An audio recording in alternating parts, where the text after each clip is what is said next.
वेद तुम्हारा पाया। हारे ऋषि मुनि धर ध्यान, बना मन मंदिर आलीशान। तेरे पूजन को भगवान, बना मन मंदिर आलीशान। तूने राजा रंक बनाए, तूने भिक्षुक राज बिठाए।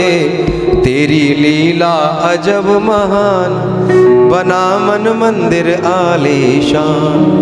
और एक बात और कह दी, झूठे जग की झूठी माया, मूर्ख इसमें क्यों भरमाया। कर कुछ जीवन का कल्याण, बना मन मंदिर आलीशान।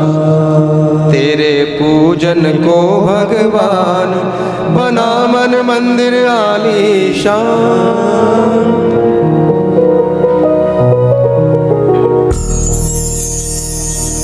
हमारे ठाकुर जी ने क्या किया? सुखदेव जी कहते हैं कि राजन अपनी माया से पुनः ऐसे ही ग्वाल और ऐसे ही बछड़े तैयार किए, फिर लीला करने लगे। ब्रह्मा जी उनको ले गए जो असली थे उनको, लेकिन हमारे कन्हैया ने क्या काम किया? और सुखदेव जी वर्णन करते हैं कि जब शाम के समय हमारे कन्हैया बछड़े चरा करके ब्रज में प्रवेश करते हैं, तो ब्रजवासी व्रजांगनाएं गोपियां अपने अपने दरवाजों पर खड़े होकर के देखती हैं। आगे आगे बछड़ों की टोली, उनके खुरों से उड़ती हुई धूल, और पीछे पीछे कृष्ण सिंगी बंसी बजाते हुए पूरी टोली के साथ आ रहे हैं। वरहा पीड़म नटवर बपुः कर्णयोः कर्णिकारम। पीली कनेर के पुष्प कानों में लगे हुए, गले में वनमाला, सिंगी बजाते हुए, बंसी बजाते हुए बछड़ों के पीछे आ रहे हैं। मस्तक पर पसीने की बूंदें हैं, चरणों में खड़ाऊ नहीं है, नन्हे नन्हे चरण रेत पर पड़ते हैं। अद्भुत रूप लावण्य है। सारे ग्वालों के बीच में ऐसे लगता है जैसे तारों के बीच में चंद्रमा हो।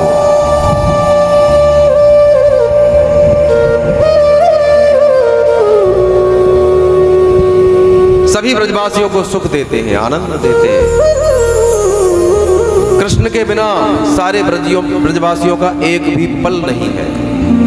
ऐसा कोई क्षण नहीं है, ऐसा कोई पल नहीं है जो कृष्ण को न याद करते हो।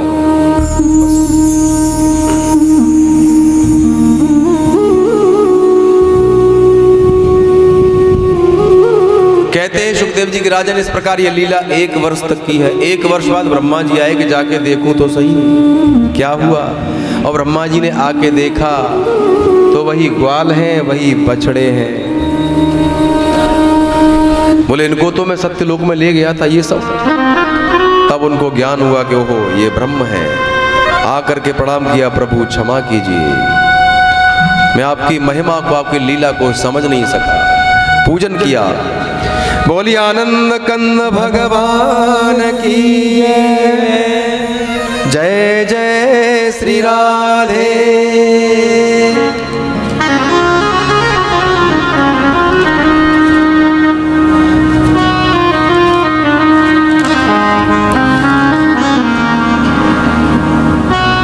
अब तो भगवान कृष्ण गैयों को चराने के लिए भी जाने लगे। थोड़े बड़े हो गए, गाय चराने जाते हैं। सुखदेव जी कहते हैं कि राजन कृष्ण जितने समय तक ब्रज में रहे उतने समय तक उन्होंने पैरों में कभी खड़ाऊं नहीं पहनी। ये ब्रज की रेणु की महिमा है।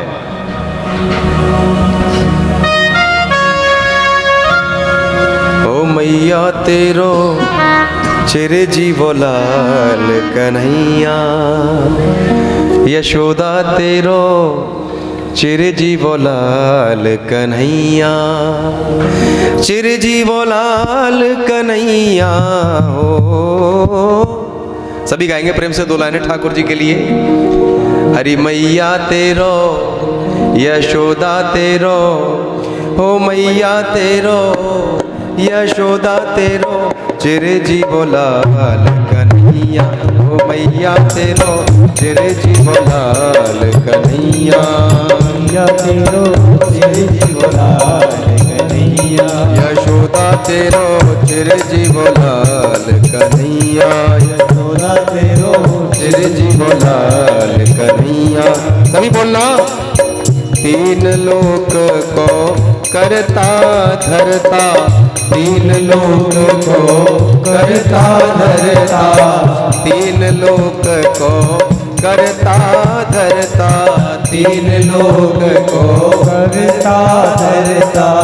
हल धर जू को भैया हो, हल धर जू को भैया, यशोदा तेरो ओ मैया तेरो, ओ मैया तेरो चिरजीव लाल कन्हैया, ओ मैया तेरो चिरजीव लाल कन्हैया, यशोदा तेरो चिरजीव लाल कन्हैया।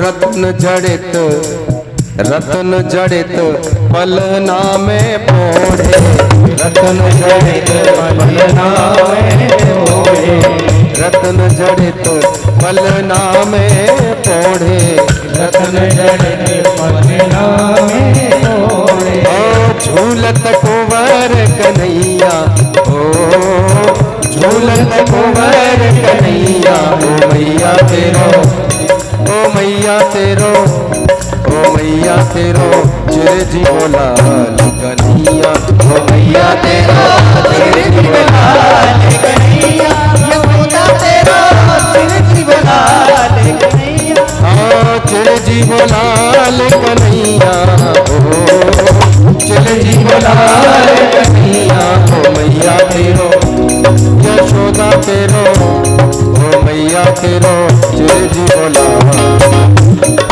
मैया तेरो चिरजीव लाल कन्हैया, यशोदा तेरो चिरजीव लाल कन्हैया।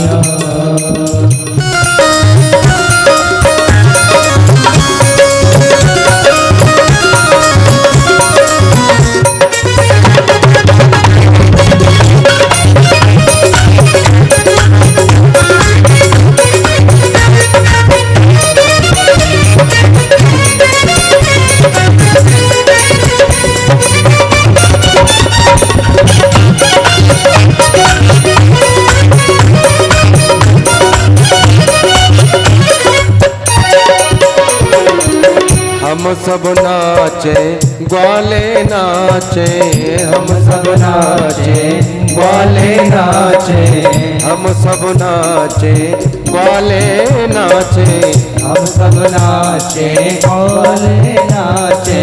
बार बार बल जैया, ओ बार बार बल जैया, ओ मैया तेरो, ओ मैया तेरो क्या चिरजीव लाल कन्हैया, ओ मैया तेरो, ओ मैया तेरो यशोदा तेरो चिरजीव लाल कन्हैया, ओ मैया तेरो चिरजीव लाल कन्हैया, यशोदा तेरो चिरजीव लाल कन्हैया, ओ मैया तेरो चिरजीव लाल कन्हैया, यशोदा तेरो चिरजीव लाल कन्हैया। बोलिए बाल कृष्ण लाल की जय। तरह तरह की लीलाएं कर रहे हैं, सारे ब्रजवासियों को आनंदित कर रहे हैं। वास्तव में भगवान का अवतार भक्तों को आनंद देने के लिए होता है।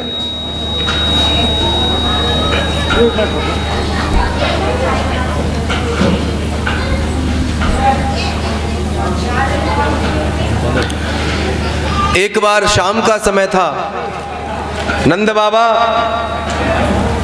अपनी चौपाल पर बैठे थे, मैया यशोदा अंदर कुछ कार्य कर रही थी, भगवान कन्हैया भी मैया के पास थे।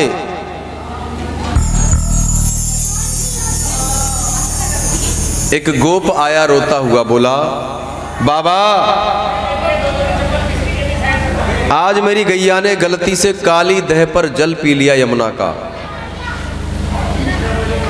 यमुना का जल इतना विषैला है कि मेरी गैया मर गई। बाबा क्या करूं मैं? बाबा चिंतित हो गए।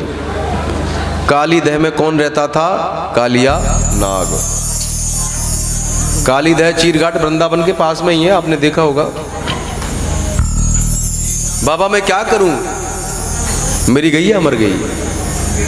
भगवान कृष्ण मैया के पास खेल रहे थे। मैया भी दरवाजे पर निकल के आई। भगवान कन्हैया मैया का पल्लू पकड़ के खड़े हो गए। बोले देख मैया, एक दिन जा कालिया नाग है, मैं ही मारूंगा। छोटे से हैं। बोली ना लाला बेटा तू मत जाइयो, कभी उधर गलती से भी मत जाना घूम खेलने के लिए। ठाकुर जी समझ गए कि मुझे कालिया का भी उद्धार करना पड़ेगा। और एक दिन क्या किया, अपने सारे सखाओं को साथ में लिया और कंदुक क्रीड़ा की। कंदुक, हाँ कंदुक माने क्या होता है? गेंद। हम छोटे थे तो कंदुक क्रीड़ा एक बहुत खेल करते थे। गेंदमार खेलते ना छोटे बच्चे, एक दूसरे के मारना, कंदुक क्रीड़ा। यमुना के तट पे जाकर के, जहाँ काली दह घाट है वहां पर जाके कंदुक क्रीड़ा की। और भगवान वो गेंद जो है मनसुख की थी। भगवान कन्हैया ने जानबूझ करके वो गेंद काली दह में गिरा दी। मनसुख पीछे पड़ गया, मुझे मेरी गेंद चाहिए। आज तो देशी घी की खुशबू आ रही है डॉक्टर साहब।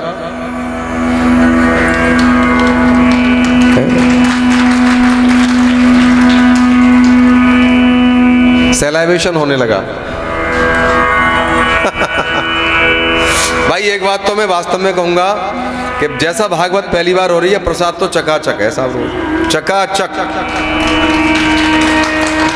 मैं जीवन में बहुत दूर दूर भागवत कर ली, बहुत बड़ी बड़ी भागवत कर ली, छोटी भी कर ली, लेकिन माखन का प्रसाद जैसा कल बटा वैसा आज तक नहीं बटा कभी भागवत में।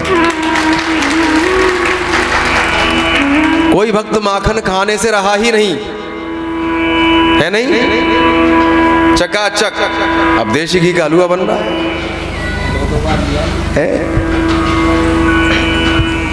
प्रसाद तो खूब चकाचक चल रहा है। और जैसा कि पहली बार है, लेकिन लगता नहीं है कि पहली बार है, लगता है कि कई बार हो चुका है ना।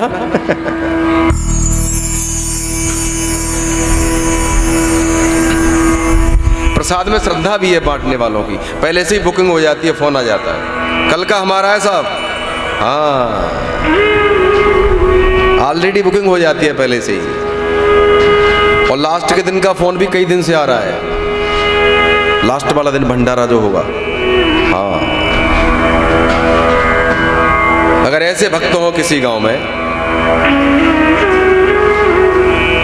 नाम नाम नहीं, ये सस्पेंस है। हाँ थोड़ा सस्पेक्ट रहना चाहिए ना, रहस्य एकदम। हाँ मैं भैया जो भक्त प्रसाद बांट रहे हैं उनको भी प्रणाम करता हूँ, उनको साधुवाद देता हूँ, उनको शुभकामना देता हूँ कि ऐसे धर्म के कार्य आप सदैव करते रहें और ईश्वर आपके सदैव भंडारे भरे। जो धर्म के कार्यों में बढ़ चढ़ के भाग लेते, दान करते हैं, वो किसी का रखता नहीं है, ध्यान कर लेना। वो कभी किसी का नहीं रखता है, वो रिटर्न करता है। वो जगत के पालने वाला है, क्या आप उसे खिला सकते हो? ओ पालनहारे निर्गुण और न्यारे, तुम्हारे बिन अपना कोई नहीं। लगा दे, चलने दे। तो कन्हैया ने जानबूझे कि वो गेंद किस में गिरा दी? काली दह में गिरा दी। मनसुख जिद पकड़ गया, मुझे तो गेंद चाहिए। कन्हैया बोले दूसरी ला के दे दूंगा। बोले नहीं वो ही चाहिए मेरे को। तो बच्चे ऐसी जिद करते हैं ना, मुझे तो वो ही चाहिए और अभी चाहिए, दूसरी नहीं चाहिए।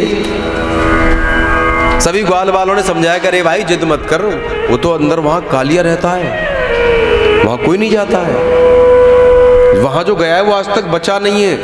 तू अपने कन्हैया से ऐसी बातें क्यों कर रहा है? बोले नहीं मुझे तो वही गेंद चाहिए। कृष्ण ने कहा कि चिंता मत करो, बहाना तो मुझे चाहिए, है ना।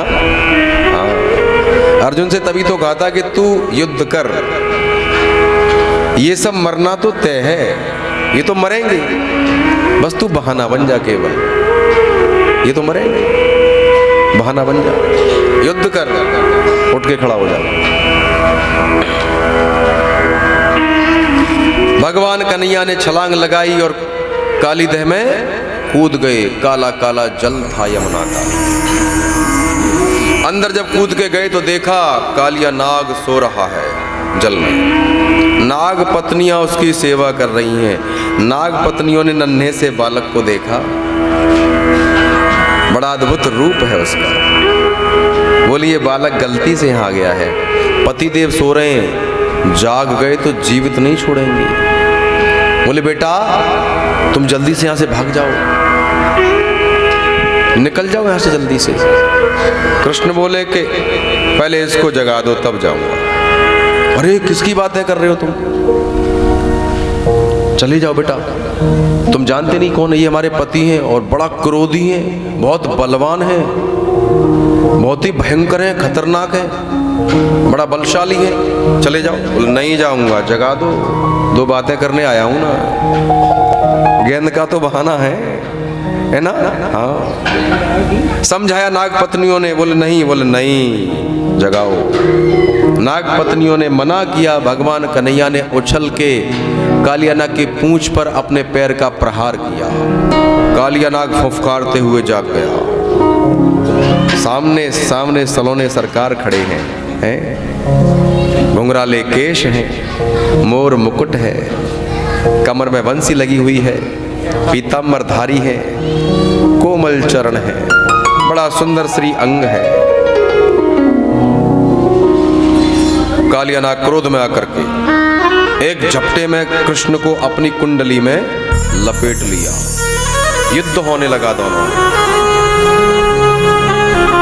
लीलाएं कर रहे, थोड़ा खेल खिलाया कालिया नाग को। फिर सुखदेव जी कहते कि राजन उछल के भगवान कृष्ण कालिया नाग के फण पर सवार हो गए और जब फण पर उछल उछल के प्रहार किया सारी नसें तोड़ दी। कालिया नाग ने कहा कि आप कौन हो, मेरा दोष क्या है। भगवान ने अपने रूप के दर्शन कराए। बोले प्रभु मेरा दोष क्या है, समस्त संसार के जीवों को किसने बनाया। बोले हमने बनाया। बोले सबके अंदर सब गुण किसने डाले। बोले हमने डाले। हमारे अंदर क्रोध किसने दिया है, आप ही ने दिया है, क्षमा करो, क्षमा करो। बोले क्षमा एक ही शर्त पे करूंगा, तुम यहां से चले जाओ यमुना खाली करके।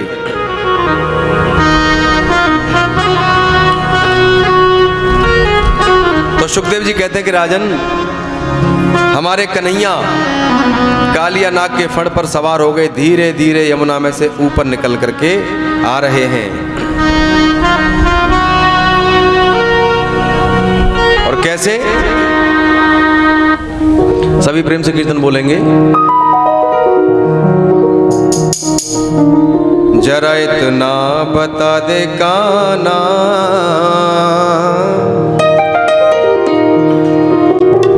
ऊपर निकल के आए और उधर दौड़ करके ग्वाले दौड़ के गए, नंद बाबा को सूचना दे दी, मैया को सूचना दे दी कि लाला काली दह में कूद गया। सभी दौड़ते आए हैं, मैया खड़ी खड़ी रो रही है यमुना के किनारे, सभी ब्रजवासी रो रहे हैं।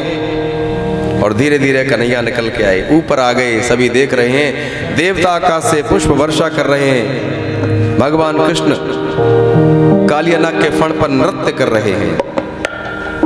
जरा इतना बता दे काना तेरा कहरवा, जरा इतना बता दे काना तेरा रंग काला क्यों। जरा इतना बता दे काना तेरा रंग काला क्यों। जरा इतना बता दे काना तेरा रंग काला क्यों। जरा इतना बता दे काना तेरा रंग काला क्यों।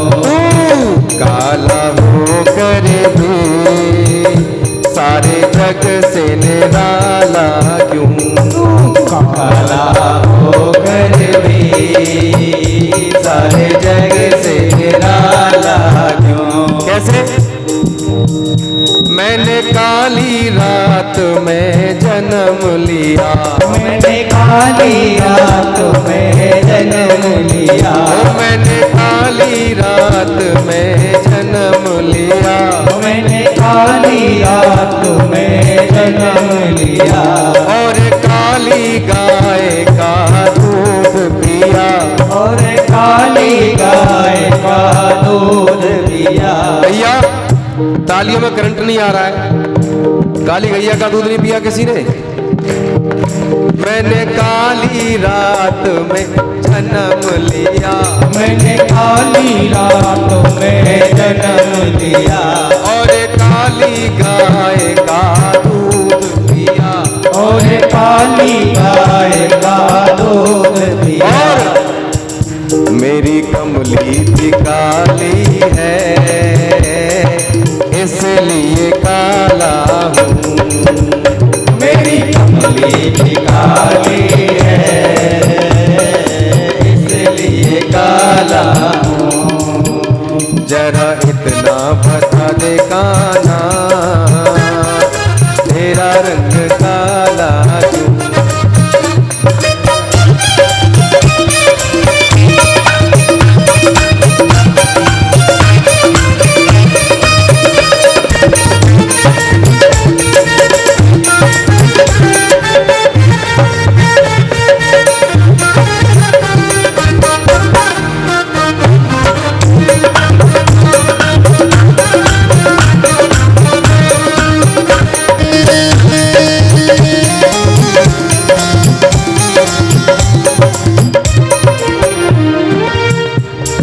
ओ मैंने काली नाग पर नाच किया, मैंने काली नाग पर नाच किया।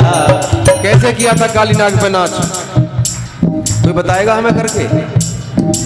भाई ठाकुर जी ने, कन्हैया ने काली नाग पर नाच कैसे किया था, कोई बताएगा? मैंने काली नाग पे डांस किया, मैंने काली नाग पर डांस किया, और काली नाग को नाथ लिया, और काली नाग को नाथ लिया। नागों का रंग काला,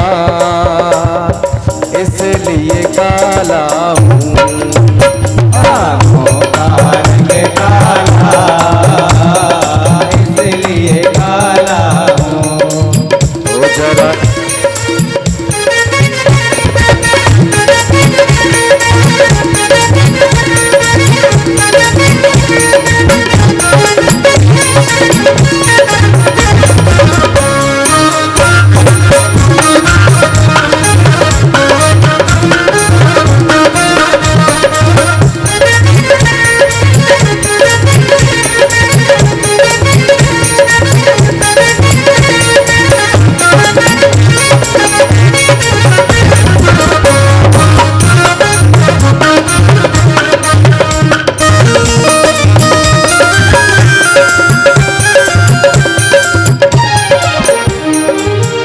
सखी रोज ही घर में बुलाती है, सखी रोज ही घर में बुलाती है, और माखन खूब खिलाती है, और माखन खूब खिलाती है।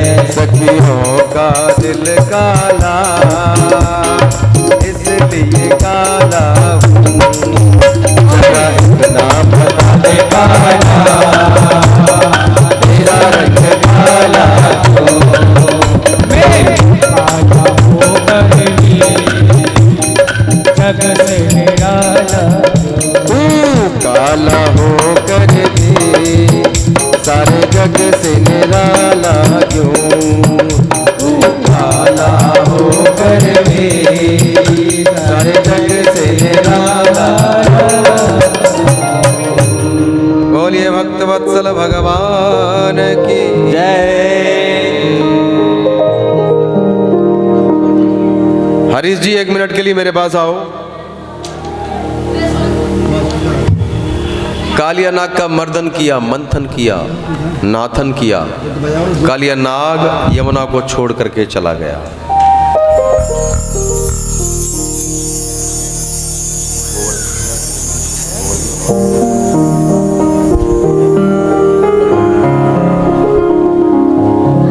पूजा कहाँ है डॉक्टर साहब? पूजा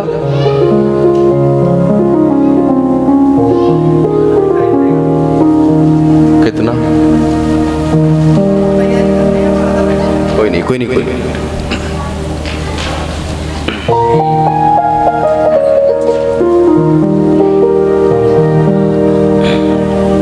कालिया नाग चला गया। कंस ने जिसको भेजा वो लौट करके नहीं गया। दावाग्नि से रक्षा की भगवान कन्हैया ने सभी ग्वाल वालों की। सुखदेव जी कहते हैं कि वर्षा ऋतु आई और वर्षा ऋतु के बाद कौन सी ऋतु आती है? शरद ऋतु। शरद ऋतु के आरंभ में 1 मास तक अविवाहित नवयुवतियां प्रातःकाल स्नान करके मां कात्यायनी का पूजन करती हैं। कौन से महीने में करती हैं? कार्तिक के महीने में। करते कि नहीं करते? वो दीवार पे वो मिट्टी की बना करके वो खेलती थी पहले, अब ये सब परंपरा लुप्त हो गई है ना? हाँ, तो व्रजांगनाएं क्या करती हैं?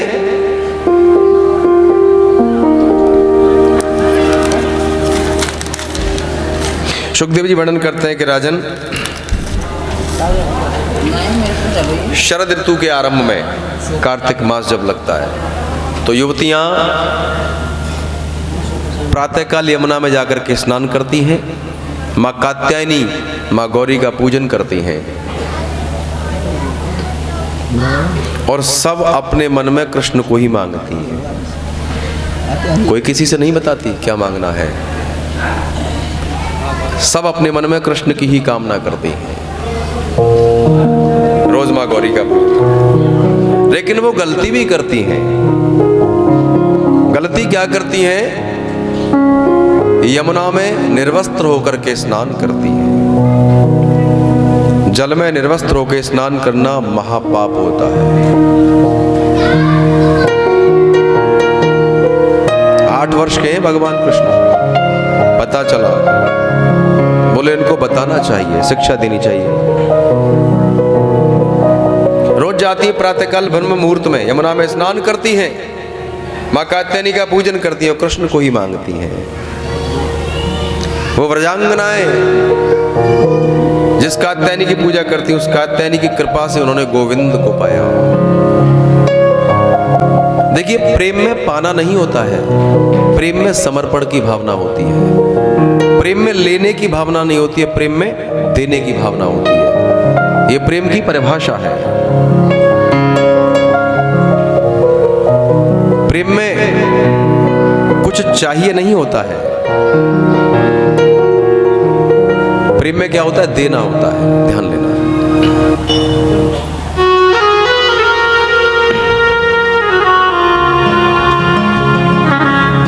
एक दिन भगवान कन्हैया प्रातःकाल ब्रह्म मुहूर्त में जहां गोपियां स्नान करती हैं, चीर घाट पर पहुंच गए। सबके कपड़े रखे थे यमुना के किनारे।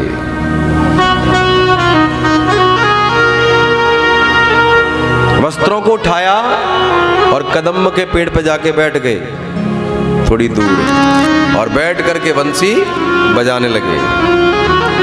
स्नान करने के बाद गोपियां जब किनारे की ओर आने लगी तो देखा उन्होंने कि हमारे वस्त्र नहीं है किनारे पर, हमारे कपड़े नहीं है किनारे पर।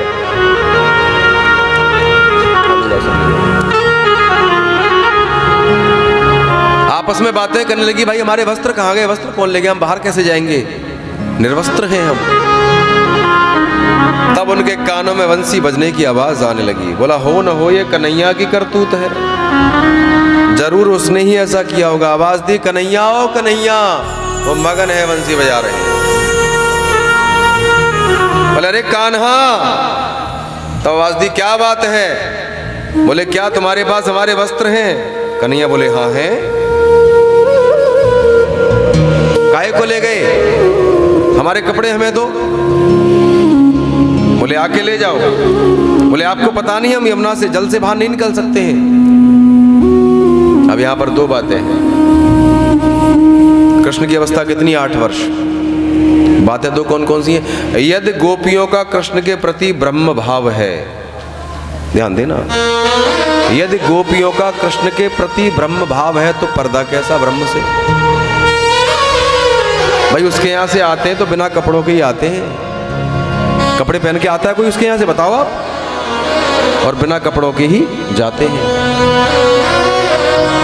यदि गोपियों का कृष्ण में ब्रह्म भाव है तो वस्त्र क्यों? कन्हैया ने कह दिया आकर के ले जाओ।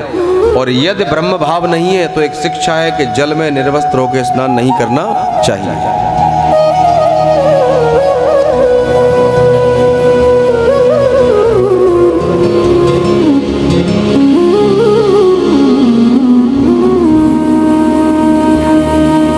सुखदेव जी कहते कि राजन, गोपियों ने कहा कि हमारे वस्त्र दे दो। कन्हैया ने कहा कि आकर के ले जाओ, मैं मना थोड़ी कर रहा हूं, ले जाओ। बोले तुम्हें पता नहीं है हम बाहर नहीं निकल सकते, हमने वस्त्र नहीं पहन रखे। बोले कान पकड़ो, कान पकड़ो, हाथ जोड़ो, क्षमा मांगो कि आज के बाद कभी भी हम यमुना में या किसी भी जल में निर्वस्त्र होकर स्नान नहीं करेंगे। जल का देवता कौन होता है? वरुण। वरुण देवता होता है जल का। और आज आपसे मैं एक बात बता दे रहा हूं, किसी भी घाट पर स्नान करने जाओ, कभी भी घाटों पर गंदगी मत करो। हमारी माता बहनें क्या करती हैं, छोटे छोटे बालकों को ले जाती हैं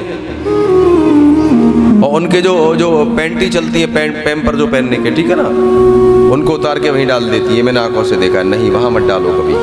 एक तरफ तो गंगा को माँ कहते हो, पवित्र मानते हो, दूसरी तरफ यहां तक के वहीं किनारे पर बैठ करके शौच क्रिया करते हैं लोग।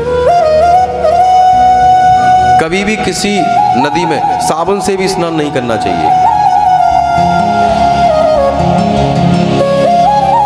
घाटों का हाल देखिए क्या कर दिया जा करके। और जल में कुछ भी विसर्जित नहीं करना चाहिए। बस गंदा मत करो, स्वच्छता बनाओ। कभी भी किसी आश्रम पे जाएं, किसी गुरुकुल में जाएं, किसी विद्यालय में जाएं, किसी कथा के प्रांगण में जाएं या घाट पर जाएं, वहां बिल्कुल भी गंदगी ना करें।